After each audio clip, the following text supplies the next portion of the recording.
Hello everyone. Welcome to Show in No Time channel. Today, I am so excited to read this movie for you. The title is We're the Miller. So, let's get it started. A low-level marijuana dealer living in Denver, David Clark, is robbed of his money and stash, some of which he owes to his wealthy drug supplier, Brad Girdliner.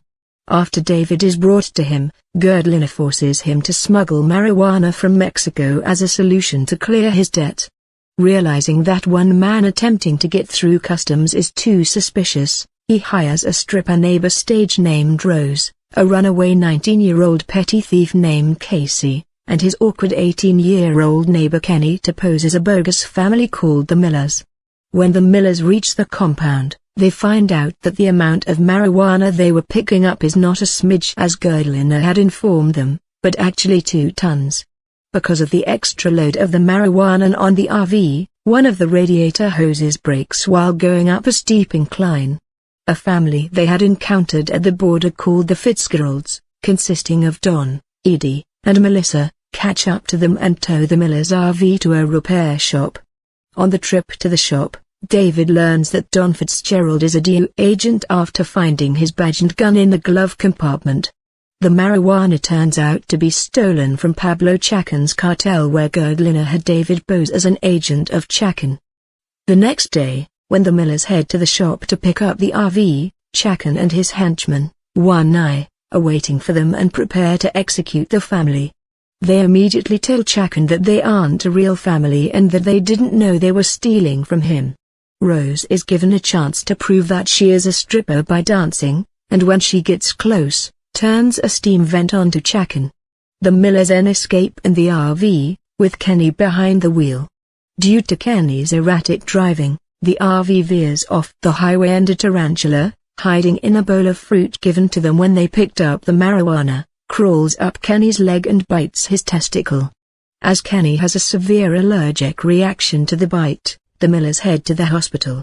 This further delays the delivery of the drugs, but David renegotiates with Girdliner for a fee of $500,000 on the condition that it arrives that night after mentioning how he encountered Pablo Chacin. When Kenny is finally released, David rushes him to the RV in a wheelchair and accidentally tips him over.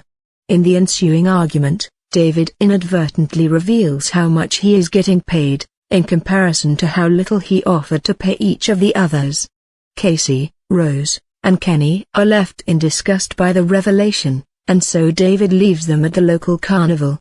Shortly after leaving, David regrets abandoning them after hearing Waterfalls by TLC on the radio and returns to the carnival, begging them to come back with him.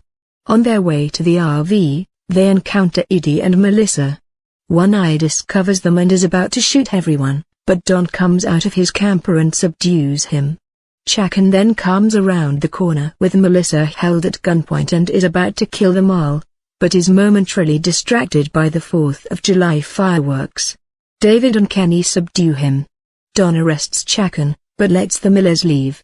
David delivers the drugs to Girdliner, who tells him he's late and that their deal is off, but then admits that he had never intended to pay at all. DEA agents crash into the room, arresting Girdliner. The agent in charge is Don, who tells David that he will have to be in the witness protection program until the trial of Girdliner and Chacin.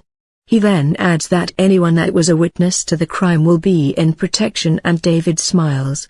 The Millers are then seen together in a suburban house, with several marijuana plants growing in the garden.